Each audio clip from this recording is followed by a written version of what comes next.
Oh, okay. Some rather weird poems that I've written in a while. This is in answer to a question was asked earlier. Saint Hallmark's Day. This morning I was asked how I'd celebrated Saint Valentine's Day.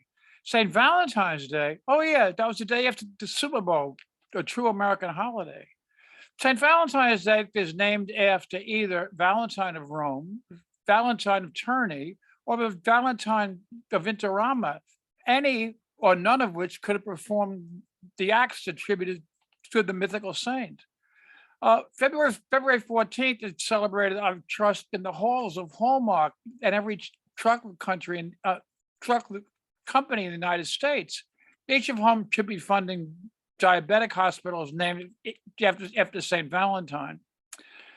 Further, I am positive that there are many more prayers offered on the feast day, asking for the blessings of fornication than in praise of Saint Valentine for what he, she, or they may have or not have done. The only quasi-religious feast that comes close to this day in absurdity is the one named after the saint who drove the snakes out of Ireland. In my mid-spent youth, that Dave in March gave my friends and me and millions of others an excuse to act stupid and drink up all of the beer in New York City, as if we needed an excuse. So, as far as these 2 days go, in the words of Samuel Goldwyn, include me out. And then I will go to, what else we got? Then I will go into Stranger. Stranger. Walking through my old New York City neighborhood after what must have been 5 years or even longer, I stopped at my old haunt in the Broadstone, the bar that I spent too much time during my long single life. I found the seat at the end of the bar and ordered the plain tonic, staying away from the elixir of my youth. As my eyes adjusted to the dark atmosphere, I noticed a debauchery never seen in my years. A completely naked woman was sitting on the bar with her legs wrapped over the shoulders of a patron.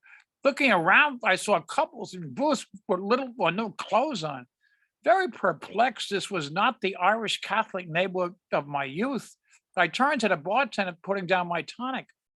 What's going on here? Is it always like this? He shrugged. I don't know. I'm a stranger here myself.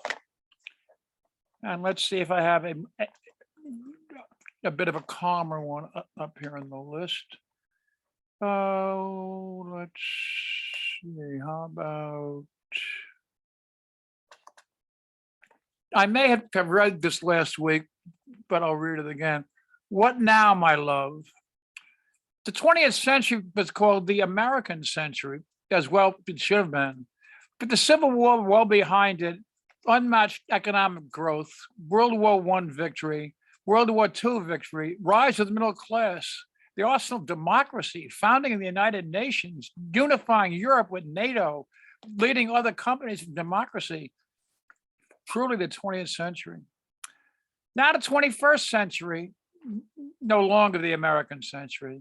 Greater internal polarization since the Civil War, greatest income inequality since the robber barons, greatest the loss of economic leadership in the world, greater medical and economic safety net for citizens in other countries, move towards autocracy rather than democracy in the world, greater chance of military conflict in the age of the 20th century.